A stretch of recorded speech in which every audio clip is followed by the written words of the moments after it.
அம்மா கிட்ட தாய்ப்பால் குடித்த நாள் முதல் கொண்டு மனைவியோட உடலுறவு கொள்ளும் பொழுது தன்னுடைய விந்து மனைவியினுடைய கருவறையில் போய் சேர்ந்தது பாருங்க. அந்த நேரம் வரைக்கும் என்னென்ன உணவுகள் இந்த அப்பா சாப்பிட்டாரோ அந்த உணவின் மூலமாக வர பதிவு அப்பா 14 கொடுப்பார். ஞாபகம். இப்போ உணவின் மூலமாக எப்படி சார் கர்மா வரும்? ஒரு கேள்வி வருதா? இப்போது உங்களுக்கு வருதில்ல அந்த கேள்வி? பதில் சொல்கிறேன். இப்போ நாம் ஒருத்தர் வீட்டுக்கு போகிறோம். அந்த வீட்டில் ஒரு குழந்தை வந்து டிஃபன் சாப்பிட்டுட்டு இருக்கு. அந்த வீட்டில் இருக்கிற பெரியவர் எனக்கு ஃப்ரெண்டு. நான் அவரை பார்க்க போகிறேன். உள்ள நுழைஞ்சோன்னே என்னை வாடா வாடா வாடா நான் உட்காடுறான்றார். உட்காந்துருக்கேன். என்னடா என் பேரனையே நீ பார்த்துட்டு இருக்கிற அப்படின்னு என்னை கேட்குறாரு. இந்த உன் பேரனை பாடுறா, அப்படியே உன் பிள்ளைய உரிச்சு வந்திருக்கிறான் அப்படின்றேன். ஏன்னு கேட்குறாரு அவர். நாமெல்லாம் தோசைக்கு மிளகா பொடியை தொட்டுன்னு சாப்பிடுவோம். இவனை பாரு, மிளகா பொடிக்கு தோசையை தொட்டுட்டு சாப்பிட்றான். அப்படின்னு என்ன அர்த்தம்? காரம் என்ன அர்த்தம் சொல்லுங்க? காரம் அதிகமாக. இவங்க அப்பா அந்த காரம் சாப்பிடுவார். அந்த அந்த என்ன ஆயிடுச்சுப்போ இவன் இந்த 14 ஒன்று வந்துருச்சு. இப்போ வந்துருத்தா? இது சும்மா இருக்குமா? இது சும்மா இருக்காது. இப்போ என்ன பண்ணும்? இந்த அப்பாவனுடைய ஆயுள் இப்போ நம்ம ஆயுள் எப்படி 120 வருஷம்னு சொல்லிட்டோம்ல. ஏன்னா அது எல்லாமே செக்ஸ் வைட்டல் ஃப்ளூயிடில் தான் இருக்குது. 120 இயர்ஸ். அப்போ ஒரு கொஸ்டின் வரலாம், சார் 120 வயசுன்னு சொல்கிறீங்க, எங்கள் அப்பா வந்து 70லே போயிட்டாரு, எங்கள் பாட்டி 85 போனாங்க, 120 யாருமே இல்லையே, நீங்கள் ஒரு கொஸ்டின் கேட்கலாம்ல. அது எப்படி வருதுன்றதையும் சொல்லிடுறேன். இப்போது 120 இந்த 6 இந்த 14வது நாள் 17வது நாள் கரு உருவாகுது பாருங்க. அந்த நேரத்தில் காலம் ஒரு கணக்கு போடும். இறைவன் ஒரு கணக்கு போடுவான். என்னன்னா 120 கீழே போடுவான். தலைமுறை 1, பாவம் எத்தனை, புண்ணியம் எத்தனை, எல்லாம் அதுக்கு தெரியும். எல்லாம் அதுக்கு தெரியும். இறைநிலைக்கு தெரியும். பாவம் 10, புண்ணியம் 50. ரைட்பா, தள்ளி விட்டுரு. தலைமுறை 1 டிஸ்கவுண்ட்.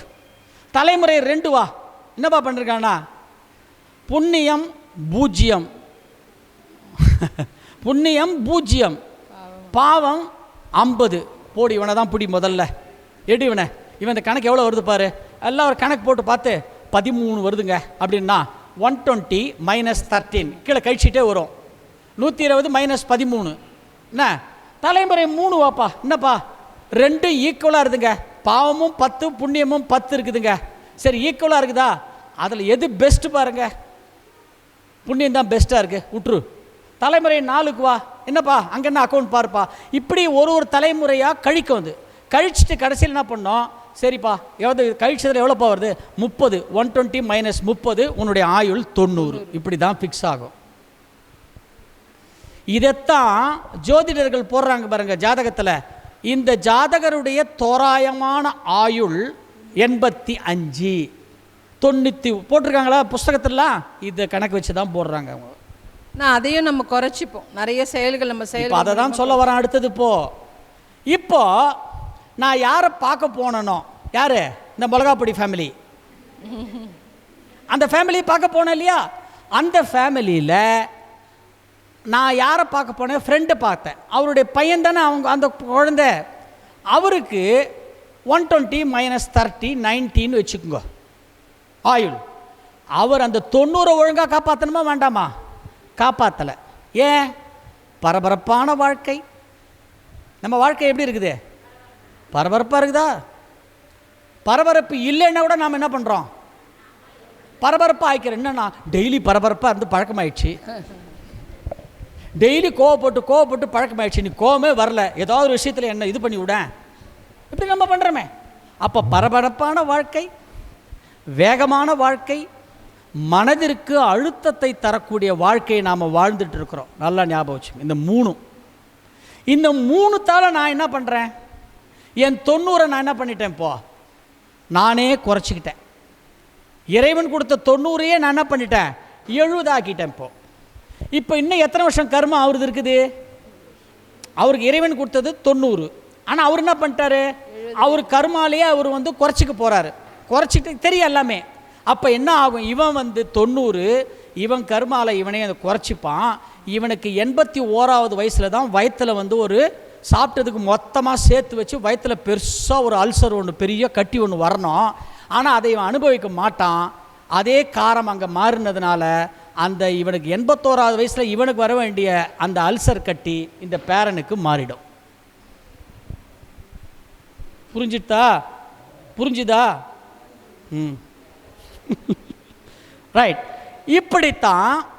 இப்படித்தான் எல்லா கர்மாவும் டிரான்ஸ்ஃபர் ஆகும். 14 உணவு, மிச்சம் எல்லாம் அப்பா வழியில் வர எல்லா கர்மாவும் இப்படித்தான் வந்து நமக்கு வந்து டிரான்ஸ்ஃபர் ஆகிறது. இவை அனைத்தும் எதில் இருக்கிறது? விந்துநாத திரவத்தில் இருக்கிறது. இந்த விந்துநாத திரவம் தான் என்ன பண்ணிடுச்சு, தலை உச்சியில் இருந்தது. ஐயா அடுத்த ஸ்லைடுக்கு போங்க. ஐயா நான் ஒரு ஸ்லைடு காமிக்கிறேன் பாருங்கள், இதில் உங்களுக்கு கிளியராக புரிஞ்சிடும். நெக்ஸ்ட் வாங்க. இதுதான் இப்போ நான் சொன்னதெல்லாம் இதுதான், இந்த காலப்புருஷ சக்கரம் இதெல்லாம் சொன்னது. நெக்ஸ்ட்டு போங்க. இதெல்லாம் இதெல்லாம் வந்து பாருங்கள், இந்த கரு எப்படி ஒன்று முன்னாடி போங்கய்யா, கரு எப்படி ஸ்டெப் பை ஸ்டெப்பாக வருது பாருங்கள் அம்மா வயிற்றில். அது நெக்ஸ்ட் போங்கய்யா. இதுதான் வந்து நமக்கு நிறைய பேருக்கு குழப்பம் இருக்குது. இந்த ஸ்பெர்ம்னாலே என்ன அப்படின்னு நிறைய பேருக்கு தெரிய மாட்டேங்குது. இதுதான் சயின்ஸோட ரிசர்ச். இது எல்லாமே ஸ்பெர்முக்கும் செமனுக்கும் என்ன வித்தியாசம் அப்படிங்கிறத வந்து எல்லாம் கண்டுபிடிச்சாங்க. ஆனால் இதுக்கு அடுத்தது ஒன்று பாருங்கள். அடுத்தது போடுங்க. நெக்ஸ்ட் ஸ்லைடுக்கு வாங்க. இந்த ஸ்லைடில் பாருங்கள். இந்த ஸ்லைடில் தான் சயின்ஸ் கண்டுபிடிச்சது கீழே கொடுத்துருக்கு பாருங்கள். இதில் கொடுத்துருக்கு பாருங்கள். இந்த ஸ்பெர்ம் செமனை பற்றி எல்லாத்தையும் சொல்லிட்டு கடைசி 3 லைன் படிங்க. தே கேரி தி சுமந்துக்கிட்டு வருது, விந்துநாத திரவத்தில் சுமக்குது. என்ன பண்ணுது பாருங்க, ஜெனட்டிக் இன்ஃபர்மேஷன், பரம்பரை பதிவுகளை ஆஃப் மேல், ஆணுடைய விந்தில் இருக்கிற பரம்பரை பதிவுகள் எங்கே சேருது? To the egg cell of the female. இது சயின்ஸ் கண்டுபிடிச்சது. இங்கே சொல்கிறத சயின்ஸ் என்ன பண்ணியிருக்காங்க, கண்டுபிடிச்சிருக்கு.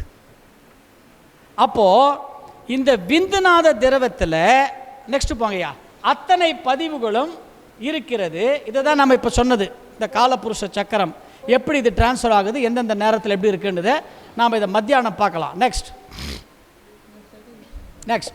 போகலாம். இதுதான் அந்த டிரான்ஸ்ஃபர் ஆஃப் ரெக்கார்ட்ஸ். இங்கே போட்டிருக்கேன் பாருங்கள், அதுதான் அது. தெரியுதுங்களா? 84 பதிவுகள் எப்படி போகுதுன்னு பாருங்கள். தலைமுறை 1ல் 1, தலைமுறை 2ல் வந்து 3, தலைமுறை 3ல் 6, தலைமுறை 4ல் 10, தலைமுறை 5ல் 15, தலைமுறை 6 அப்பா கிட்டேருந்து 21 டிரான்ஸ்ஃபர் ஆகும், ப்ளஸ் 14 உணவின் மூலமாக. ஸோ அப்பா வழியில் 70, அம்மா வழியில் டோட்டலாக 14. அடுத்தது போங்கய்யா. இதுதான் நம்மளோட அடுத்த ஸ்லைடு போகலாம். இதுதான் நம்மளுடைய ஃபேமிலி ட்ரீ. இப்போ நான் சொன்னேன் இல்லையா, அந்த 127 பேர் எப்படி வருதுன்னு. இந்த கணக்கு போட்டு பார்த்தீங்கன்னா நான் வந்து என் குடும்பத்தில் 127வது ஆளுன்றது தெரியும். நெக்ஸ்ட் போங்க பாருங்கள். இந்த 7வது தாது ஜீவவித்து குழம்பு. இதுதான் ரசம், ரத்தம், தசை, கொழுப்பு, எலும்பு, மஜ்ஜை ஜீவவித்து குழம்பாக மாறுது. நெக்ஸ்ட் போகலாம். இதில் பாருங்கள், இதுதான் ரொம்ப முக்கியம். ஒரு நிமிஷம் அந்த ஸ்லைடு போங்க. ரொம்ப இம்பார்ட்டண்ட் இதுதான். ஏன் செக்ஸ் வைட்டல் ஃப்ளூயிடுக்கு இவ்வளோ நேரம் பேசுகிறோம், இதை படிங்க. மஜ்ஜையிலிருந்து சக்தி வாய்ந்த அணுக்கள் பிரிக்கப்பட்டு ஆணுக்கு விந்துவாகவும் பெண்ணுக்கு நாதமாகவும் மாறுகிறது. That is sexual vital fluid. அடுத்தது படிங்க, முக்கியமானது, நீங்களே படிங்க. விந்து நாதத்தில் இருந்து தான் உயிர் துகள்கள். அப்போ இந்த உடம்புல உயிர் ஓட்டம் இருக்கணும்னா எது நல்லா இருக்கணும்? செக்ஸுவல் வைட்டல் ஃப்ளூயிடு நல்லா இருந்தால் தான் உயிர் ஓட்டம் நல்லா இருக்கும். ஏன்? உயிர் துகள்கள் அதிலிருந்து உற்பத்தி ஆகிறது. செக்ஷுவல் வைட்டல் ஃப்ளூயினுடைய குவான்டிட்டி நல்லா இல்லைன்னா உயிர் துகள்களுடைய எண்ணிக்கை நல்லா இருக்காது. சீக்கிரம் நமக்கு முதுமை வந்துடும், சீக்கிரம் நோய் வந்துடும், சீக்கிரம் நம்ம போயிடுவோம், மொத்தத்தையும் அடுத்ததுக்கு நம்ம கொடுத்துருவோம். நல்லா ஞாபகம் வச்சு. நெக்ஸ்ட் பாருங்கள், இதுதான் அந்த ஜீவவித்து குழம்பு செக்ஷுவல் வைட்டல் ஃப்ளூயிடு. இதனுடைய தரம் அளவு கரெக்டாக இருக்கணும்னு சொல்கிறோம். நெக்ஸ்ட் போங்க. இது இயற்கை, இதுதான் உபரியாக இருக்கிறத கழிச்சிடணும்னு சொல்கிறோம். மகரிஷி இதுதான் சொன்னார். செக்ஷுவல் ஃப்ளூயிடு இவ்வளவு உயர்ந்ததாக இருந்தாலும் அது ஒரு கழிவு பொருள் தான், அதை நம்ம கழிச்சிடணும். ஆனால் அந்த கழிவை முறையாக பண்ணணும்னு சொல்கிறாரு. நெக்ஸ்ட் போங்க. அது இந்த விந்துநாத திரவம் குறிப்பிட்ட காலத்துக்கு பிறகு வெளியேறணும். இவ்வளோ விஷயம் இருக்குதே, இல்லை இது நான் தங்கத்தோட விலை ஜாஸ்தியாக இருக்குதுப்பா இது இன்னைக்கு அப்படின்னு சொல்லிட்டு நான் அப்படியே வச்சிருந்தாலும் உடலில் நோய்கள் வந்துடும். மாரடைப்பு வரும், ஸ்ட்ரோக்கு வரும், எல்லா நோய்களும் வந்துடும்.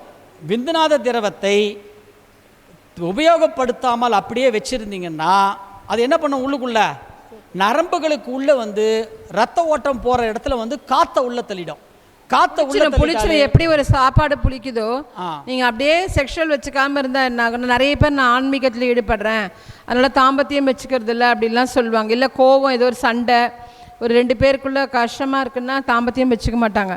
அப்போ அந்த விந்துநாத திரவம் அப்படியே இருந்து புளிச்சு போய் அதுலேருந்து ஒரு கேஸ் வரும்.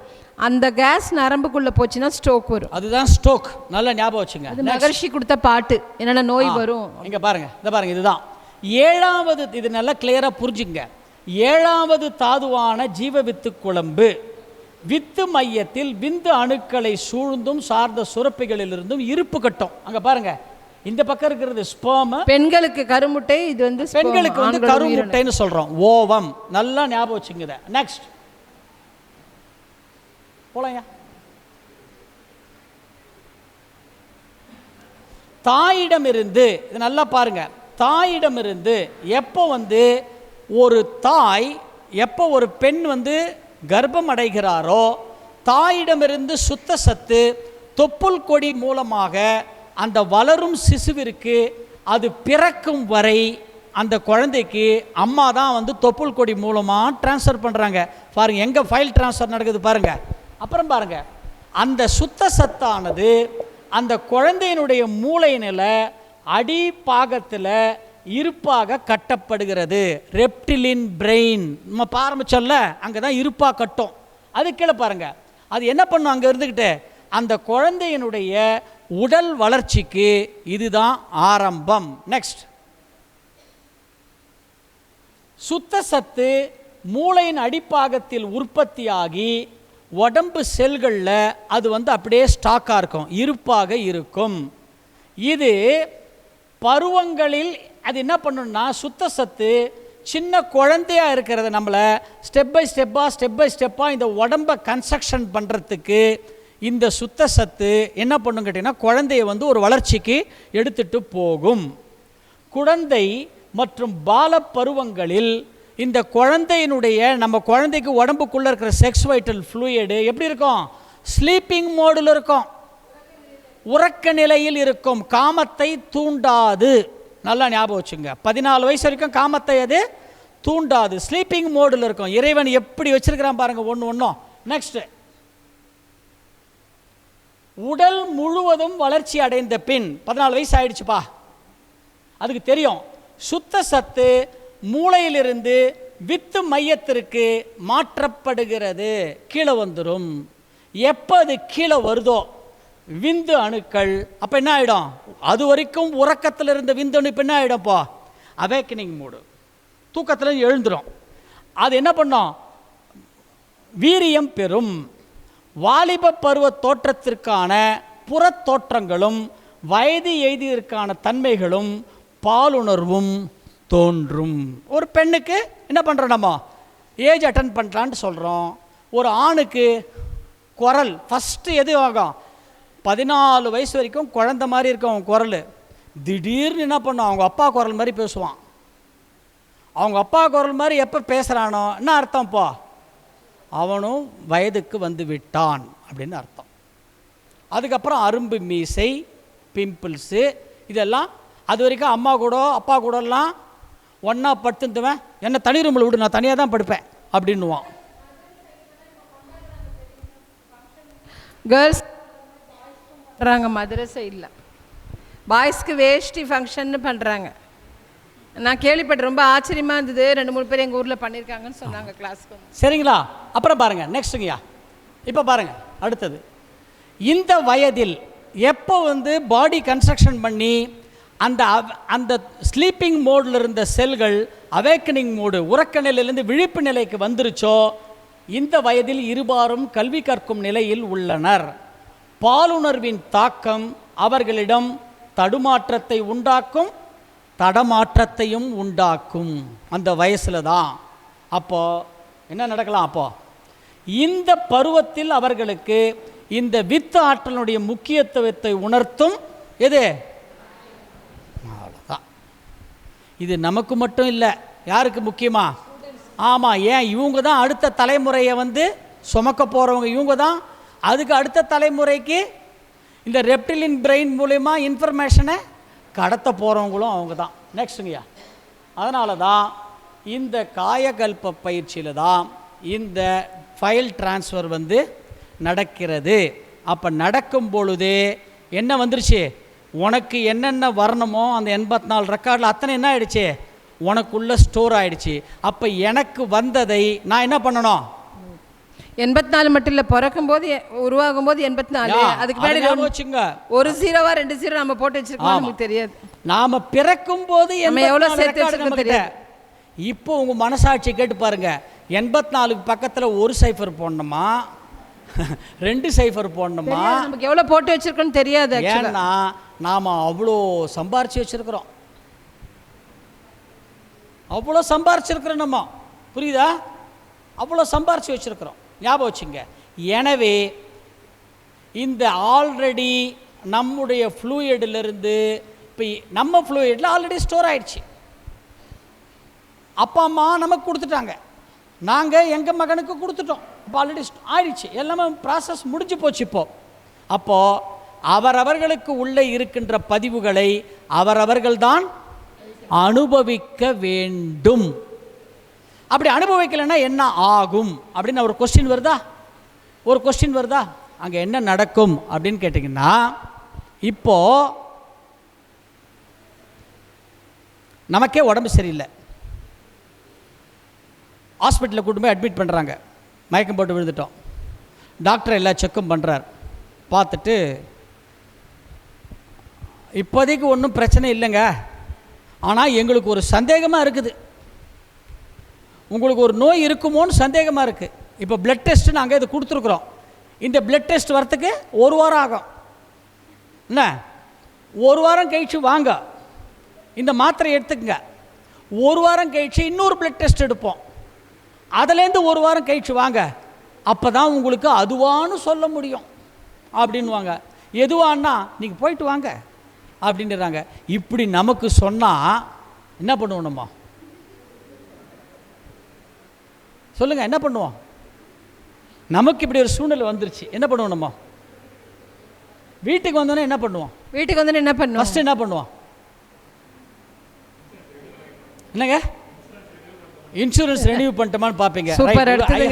ஐயா லைவ் வேர்ல்டில் இருக்கிறாரு. குட். இன்சூரன்ஸ் ரெனியூவில் இருக்கான்னு பார்க்குறாரு. என்ன பண்ணுவாங்க? வேற என்ன பண்ணுவோம்? உங்களுக்கு ஒரு நோய் இந்த சூழ்நிலையில் நான் இருந்தேன்னா என்ன பண்ணுவோம்? உங்களுக்கு ஒரு நோய் வரலான்னு ஒரு சப்மிஷன் சொன்னீங்க, என்னமா பண்ணுவீங்க? நீங்கள் தான் ஆன்சர் பண்ண மாட்டேங்க, தான் வாய்ப்பு கொடுக்குறேன், சொல்லவே மாட்டேறீங்க. என்ன பண்ணுவீங்க? பயமாக இருக்கு, என்ன பண்ணுவீங்க? அதெல்லாம் ஒன்றுமே கிடையாது. எடுத்த உடனே என்ன சொல்லுவேன்னா, வீட்டுக்கு வந்தோடனே, இந்த பழா போன கடவுளுக்கு கண்ணே இல்லையப்பா, எவ்வளோ பண்ணம்பா, எத்தனை கிரிவலம் போயிருப்பேன்ப்பா இந்த சென்னிமலையை, எத்தனை கிரிவலம் பண்ணேன், எத்தனை இந்த அபிஷேகம் பண்ணேன், இதெல்லாம் பண்ணப்பா. இப்போ கூடப்பா, நேற்று கூட எத்தனை பூஜைப்பா, அந்த பூஜை ரூமை இழுத்து மூடுறா, பூஜை ரூமில் இருக்கிற சாமியெல்லாம் எத்தனை போய் கோயிலில் வச்சிடுறா, சாமியே இல்லை. இதெல்லாம் நம்ம சொல்லுவோமா மாட்டோமா? கண்டிப்பாக சொல்லுவோம். இது உடனே நம்ம அம்மா ஒன்று வார்த்தை சொன்னாங்க பார்த்தீங்களா? முதல்ல என்ன சொன்னாங்க? உலகத்திலேயே சிறந்த கம்யூனிகேட்டர் யாருன்னு கேட்டிங்கன்னா, மனித உடலில் இருக்கிற செல்லு. மனித உடம்புல இருக்கிற செல்லு, மகரிஷ் சொல்கிறார் இல்லையா, ஒவ்வொரு செல்லுக்கும் அறிவும் இருக்கிறது, ஆற்றலும் இருக்கிறது. நல்லா ஞாபகம் வச்சுக்கோங்க. ஈச் அண்ட் எவ்ரி செல்ஸ், எல்லாத்துக்குமே. இந்த செல்லு இன்றைக்கி சயின்ஸ் என்ன சொல்கிறான்?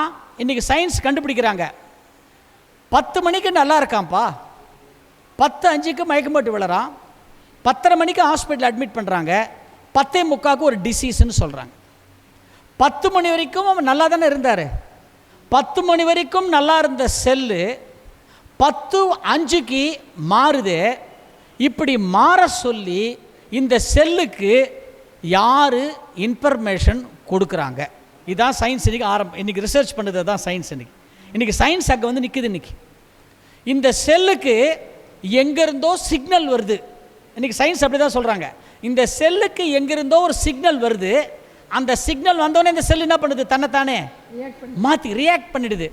நல்லா இருந்த செல்லு டக்குன்னு பேடு செல்லு அது மாறிடுது. அது ஏதோ ஒன்று சம்திங் ஒரு மால் ஃபங்க்ஷன் பண்ணி அது மாறிடுச்சு. அப்படி இது மாறுது. தீஸ் செல்ஸ், இந்த cells, where these cells getting signal from whom or from where அப்படின்னு இன்னைக்கு விஞ்ஞானம் கண்டுபிடிக்கிறான். ஆனால் இதைத்தான் நம்ம யோகத்தில் என்ன சொல்கிறோம்? இந்த செல்களுக்கு கருமையம் என்று சொல்லுகின்ற ஆன்மாவிலிருந்து தான் சிக்னல் வருகிறதுன்னு நம்ம யோகத்தில் சொல்கிறோம். அப்போ இந்த செல்கள் இந்த கருமையத்தில் இருக்கிற ஆன்மா கிட்ட போய் சிக்னல் கொடுக்குமா? நான் என்ன பண்ணட்டும், இவனுடைய கர்மாவில் இந்த தேதியில் இந்த மாதம் இப்போ வந்து நான் இப்படி மாறணும்னு எனக்கு ரெக்கார்டு இருக்குது. ஆஸ் பர் ரெக்கார்டு தான் நான் என்ன பண்ணியிருக்கேன், இப்போது ரியாக்ட் பண்ணியிருக்கிறேன். நான் ஆஸ் பர் ரெக்கார்டு ரியாக்ட் பண்ணால் இவன் என்னையே திட்டுறானே, இவன் இவனுடைய கர்மாவை இவன் ஏற்றுக்க மாட்டேங்கிறானே, என்ன பண்ணட்டும் அப்படின்னு இந்த செல்கள் கேட்குமா உள்ளுக்குள்ளே. இதெல்லாம் நடக்குமா? இதெல்லாம் சயின்ஸ் இன்றைக்கி ரிசர்ச் பண்ணுறாங்க. அப்போது இந்த ஆன்மா கிட்டேருந்து இங்கே இருக்கிற இதிலேருந்து இருக்கிற information wait and watch, wait பண்ணு நீ அப்படின்னு சொல்லுமா. இவர் மாத்திரையெல்லாம் சாப்பிடுவார். ரெண்டாவது டெஸ்ட்டும் எடுப்பார். ரெண்டாவது டெஸ்ட் எடுக்கிற வரைக்கும் புலம்பிக்கிட்டே இருப்போம். நம்ம எல்லாருக்கும் வேண்டி தானே புலம்பிகிட்டே இருக்கோம் இல்லையா? அப்போது இந்த ஆன்மா கிட்டேருந்து ஒரு சிக்னல் வருமா. ரெண்டாவது டெஸ்ட் என்ன வருமா? This person is not ready to accept is karma. இவனுடைய கர்ம வினை பதிவுகளை இவன் ஏற்றுக்கொள்வதற்கு தயாராக இல்லை. Hence please transfer this karma to this அவனுடைய நெக்ஸ்ட் ஜெனரேஷன். இவன் தயாராக இல்லை, இவனுடைய அடுத்த தலைமுறைக்கு இதை மாத்திரு அப்படின்னு சொல்லுமா. அது இவர் ரெண்டாவது டெஸ்ட்டுக்கு போவார். ஒரு வாரம் கழித்து டாக்டர் கூப்பிடுவார். பார்த்தோன்னே டாக்டர் என்ன பண்ணுவார்? உட்காரு, உனக்கு ஏதோ அதிர்ஷ்டசாலிப்பா, நீ உனக்கு ஏதோ இருக்குன்னு நினச்சேன், ஆனால் ஏதோ தப்பிச்சிட்ட, நீ போயிட்டு வா, உனக்கு ஆயுசு கெட்டி அப்படின்னு சொல்லுவார். இப்போ வீட்டுக்கு வந்தோன்னே என்ன பண்ணுவார் இவர்? நான் சொன்னது கடவுளுக்கு